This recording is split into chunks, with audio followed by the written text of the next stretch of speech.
സ്വന്തത്തോടുള്ള സംസാരത്തെക്കാളും അടുത്ത് കിടക്കുന്ന മറ്റൊരു സംസാരമുണ്ട്. ഏതാണെന്നറിയോ?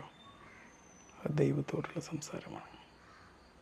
സ്വന്തം ജീവനേക്കാളും ഒരു മനുഷ്യനോട് അടുത്ത് കിടക്കുന്ന ഒരു ശക്തി ഏതാണെന്ന് ചോദിച്ചു കഴിഞ്ഞാൽ അത് ദൈവമാണെങ്കിൽ, നാം ഒരു മനുഷ്യൻ ഏറ്റവും കൂടുതൽ അടുത്ത് കാണുന്ന കാഴ്ചയേക്കാളും അടുത്ത് കാണേണ്ട കാഴ്ച അത് ദൈവമാണ്. കേൾക്കേണ്ട ശബ്ദം അത് ദൈവത്തിൻ്റേതാണ്. പിന്നെ എന്തുകൊണ്ട് മനുഷ്യന് സാധ്യമാവാതെ പോകുന്നു? കാരണം മനുഷ്യന് ദൈവത്തെ മറ്റെന്തോ ഒന്നായി ഉപമിച്ചു എന്നുള്ളതാണ്. സ്വന്തത്തോടടുത്തുള്ള ഒന്നിനെ അനുഭവിക്കാൻ കഴിയാതെ പോകുന്നു എന്നുള്ളതാണ്.